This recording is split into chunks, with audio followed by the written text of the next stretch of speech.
यूं ही नहीं मैं बन जाता हूं। कुदरत के कोने कोने से खूबियां खोज लाता हूं।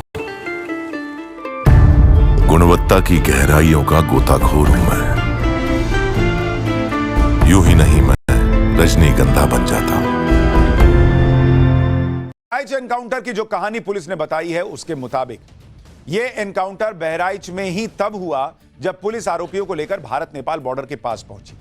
पुलिस ने बताया कि आरोपियों की निशानदेही पर वो वहां उस हथियार को बरामद करने आई थी जो रामगोपाल मिश्रा की हत्या में इस्तेमाल हुआ था। आरोपियों ने हथियार को जहां छिपाया था वहां जब पुलिस उन्हें लेकर पहुंची तो सरफराज और तालीम ने भागने का प्लान बनाया। दोनों ने उसी हथियार से पुलिस पर हमला करने की कोशिश की जो हत्या में इस्तेमाल हुआ था। आत्मरक्षा में पुलिस को गोली चलानी पड़ी। जिस जगह यह मुठभेड़ हुई वो बहराइच का नानपारा इलाका है। यह नेपाल बॉर्डर के पास है, जबकि हिंसा वाली लोकेशन से नानपारा करीब 35 से 40 किलोमीटर दूर है।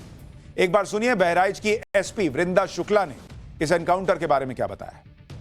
दोनों को गोली लगी है, ये घायल हुए हैं, इनको उपचार के लिए पहुंचा दिया गया है और जो अन्य 3 अभियुक्त हैं उनको भी हमने हिरासत में ले लिया गया है। आज 5 को औपचारिक रूप से गिरफ्तार किया गया है। सभी के खिलाफ ठोस कार्रवाई की जाएगी। रासुका की कार्रवाई भी जल्द इनके विरुद्ध अमल में लाई जाएगी और अन्य जो अभियुक्त हैं उनकी तलाश भी जारी है। हमारी टीम्स ग्राउंड पे लगी हुई हैं।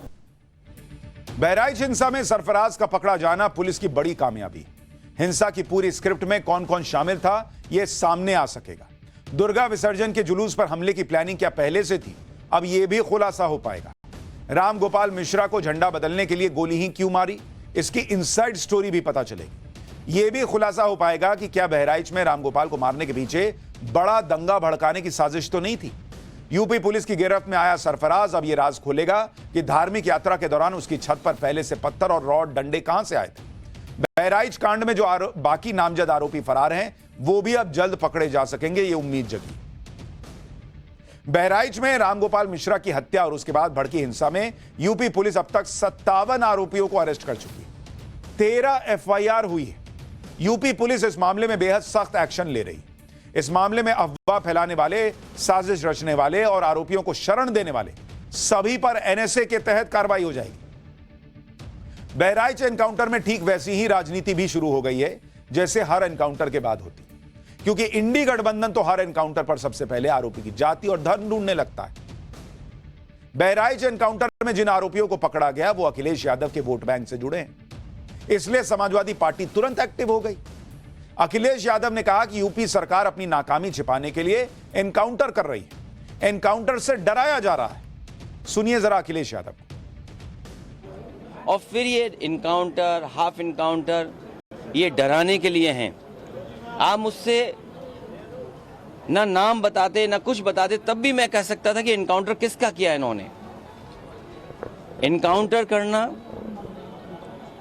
और नफरत को बढ़ावा देना, ये सरकार को नया तरीका मिल गया है काम करने का। ये अपनी सब नाकामी छिपा रहे हैं।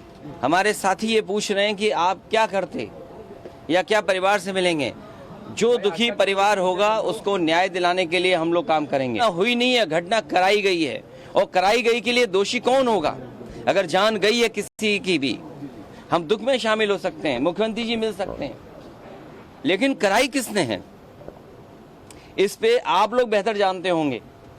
अगर जान गई है, हम दुख बांटने से ज्यादा, जो आज सरकार भी दुख बांट रही है, सरकार को इस बात पे दुख करना चाहिए था कि घटना क्यों हो गई, होनी नहीं चाहिए थी।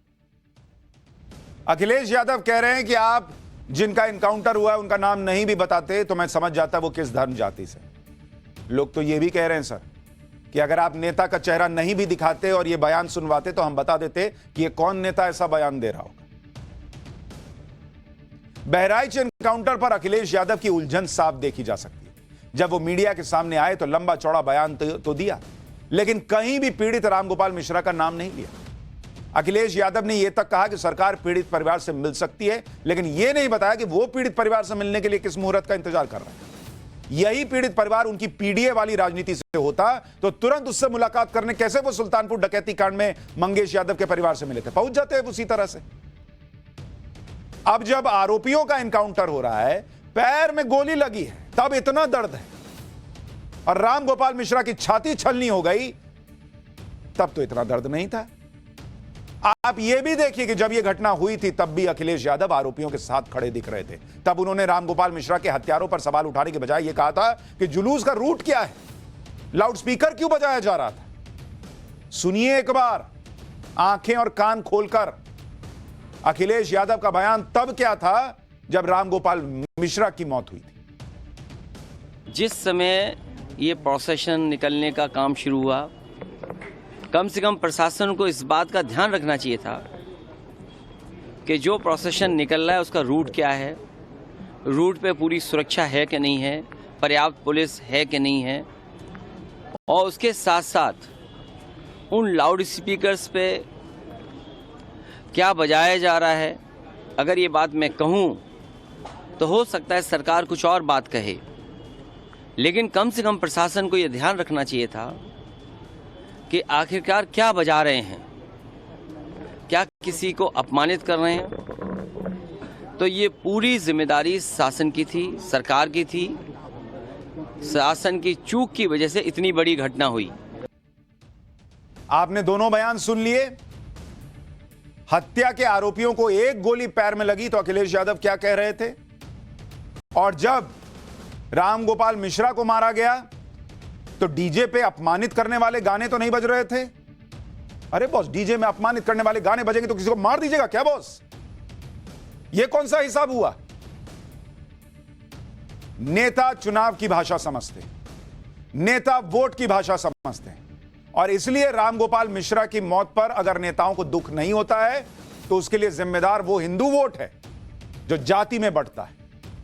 नेताओं को भरोसा है कुछ भी करेंगे, कुछ भी इनके लिए बोलो ना बोलो, ये तो जाति में बंट के वोट देंगे, लेकिन जहां बल्क में वोटिंग होती है उसके लिए खड़े होने के लिए लाइन लग जाती है। यूपी में उपचुनाव है, इंडी गठबंधन को मुस्लिम वोट चाहिए भर भर कर, इसलिए कांग्रेस भी अखिलेश यादव के सुर में सुर मिला रही है। यूपी कांग्रेस के अध्यक्ष अजय राय ने एनकाउंटर को फर्जी बता दिया। अपराधी कह रहा है कि हम भाग रहे थे, गलती कर दी, लेकिन ये उसको एनकाउंटर को फर्जी बता रहे हैं। सुनिए कांग्रेस के नेता क्या कह रहे हैं।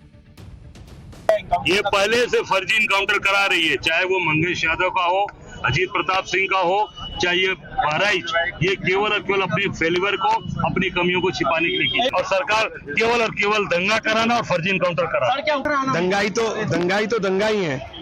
दंगाई को आप किसी धर्म के साथ क्यों जोड़ते हो?